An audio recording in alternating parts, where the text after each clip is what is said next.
Just to put the cards on the table, the latest from Gary Bettman in a conversation with Reuters at the Sports Business Summit in New York.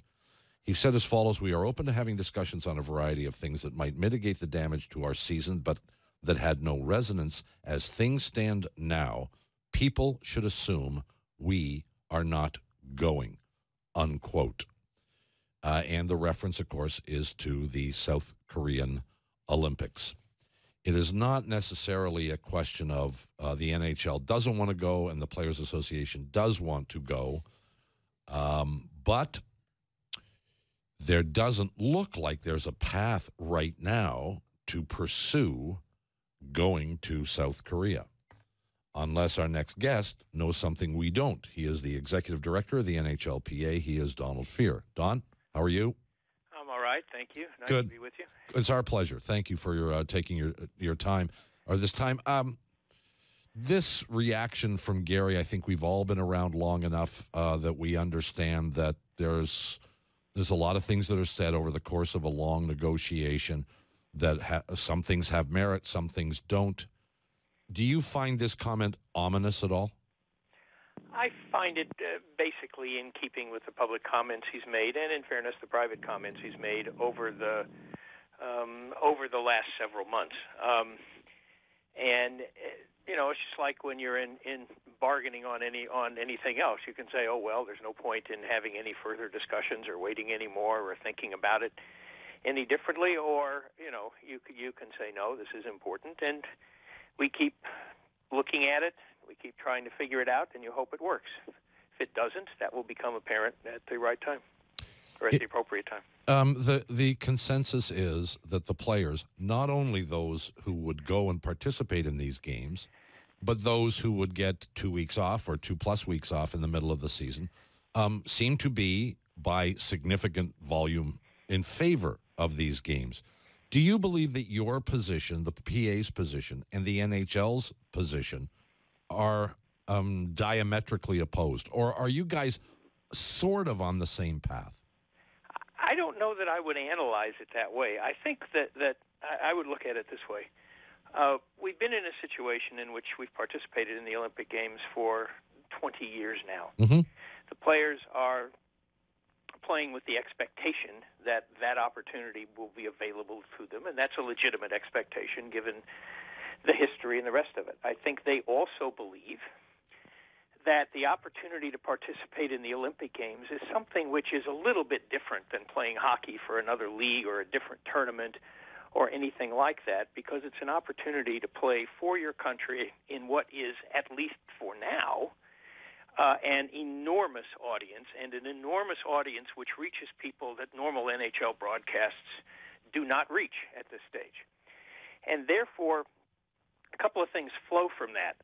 Excuse me, on the commercials, from the commercial standpoint, if we want to expand the game internationally, if we want to expand it into Asia, and I think everyone shares that goal, then the question is this kind of exposure something somebody should say, well, it doesn't help us, we don't think, with tickets in San Jose or any other city you can name, and therefore we shouldn't consider that in some way. Secondly, from player standpoint, in a little bit different way, they view this as an opportunity to play for their country. It is an act of patriotism as much as it is anything else. And it is an opportunity to participate in something that will live with them and follow them quite literally for the rest of their lives. And it therefore means a lot. And so when I take all these things together, and when I look at the history, then the question becomes, is not the better thing to do to find a way to make this work? And we think it is, obviously. I guess we're in our 4th year of this collective bargaining agreement. And the way the NHL works now, I mean, the collective bargaining agreement basically governs every single part of an NHL player's life and what NHL owners can and cannot demand of their players. I'm wondering if this is an issue that is of such importance to the players, of such a priority, why it wasn't collectively bargained that they would have the right to decide if they wanted to go to the Olympics. Because it never has been, and it involves, quite accurately, shutting down the season. And no one thought at the time that it was something that would be essential to bargain about in the ordinary course of events. But if we don't go, and we don't go because it's the NHL's decision, at that point it clearly will be something the players will pay a lot of attention to. That said, you still have to negotiate collective bargaining agreements, and those sort of stand on their own. Gary has talked to us, Don, about the impact of playing in these games internationally, and you just talked about it too. The thing that kind of I puzzles me is why no foot soldiers have been released into markets where these games have been played, outside of North America, obviously. Why no footprint has been created, much like the NBA has, offices in these communities, offices internationally, to, for lack of a better term, exploit the benefits that might accrue from playing in these games. I'm wondering what your opinion on that is. Well, the short answer to your question is I don't know why. Those are management decisions that were made over time. For a while, they had individuals whose primary responsibility was international and Europe in particular, and then they didn't for a while. My own view is that if we're going to try to take advantage of the appeal of this game and really try and market and promote it and really try to make an impact on markets we are not now in, clearly those kinds of things are going to have to be done. Why they haven't been in the past is not a question that I can answer. Understood, but you agree that there has to be a legacy program, doesn't there?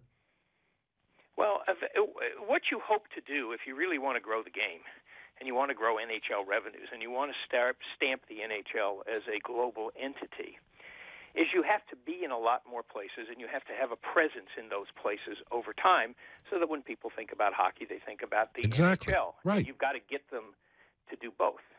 Yeah, and just playing games there, it doesn't seem to create that impact, Damien. Not by itself. Yeah. Right. That's my point. Not by itself. You're going to need to do more over time.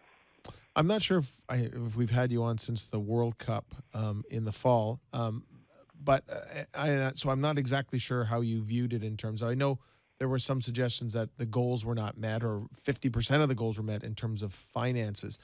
Can you sort of give us a sense how you felt about that and if it has any impact on the Olympic participation issue?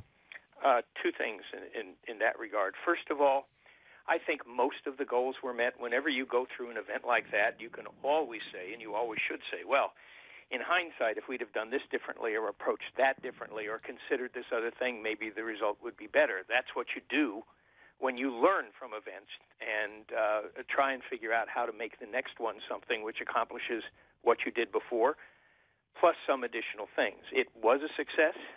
It certainly looks like it's made a nice amount of money, and it's a good first step. But we never kidded ourselves that it was only a first step. Playing a World Cup standing alone in Toronto, even if it's a great tournament as this one was, doesn't stamp that tournament as a regularly recurring event, and that we need to try and find a way to do. So I would start with that. In terms of the Olympics, I guess the simplest thing for me to say is I have always viewed the two as not inconsistent. That if you spend even a reasonable amount of attention on it, you can consider having a big international tournament, hockey only, in year one and the Olympics in year three, and repeat them. And what that has the benefit of doing is to create a long-run, repeating, very high visibility, best players in the world tournament. And you sort of ought to be about doing things like that if your goal is to attract and keep new fans. The IIHF has stated through President René Fassel that they need to know by the end of April whether the NHL players will be cleared to play in South Korea. Now, I guess every negotiation has to have an end date. Otherwise, and you would have plenty of experience with this, nothing gets done. But do you view that as some... don't treat that as a laughing matter. Go ahead. But does this date now established by Mr. Fassel, and I believe it's the first time he's publicly said this, does this have any real meaning? Well, it's hard for me to say. Look, my job, as I view it at this point, is to try and figure out a way to get everybody together on the same page to make it work in a fashion so that what everybody's doing is something that everybody can live with.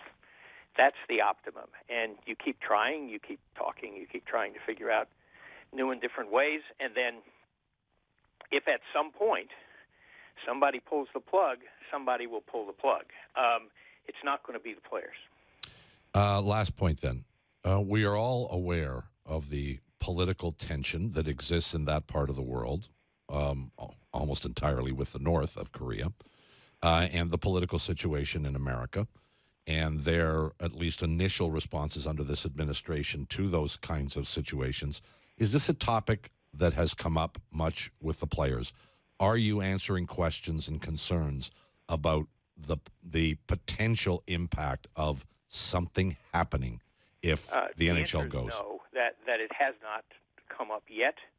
But I think that's because the players assume that the parties involved in going to the Olympics, whether it's the IIHF and the IOC or the NHL or certainly the NHLPA, will be looking at that, and when and if, God forbid, something arises which raises a serious issue in that regard, we talk about it and we make the appropriate recommendations. That, I think, is the kind of thing that you now have to do with respect to every major international event which is held. Don, we thank you for your time as always. We appreciate your candor as well. Good to talk to you. We'll see you soon, I hope. Thanks. Don Fehr, Executive Director of the NHL Players Association.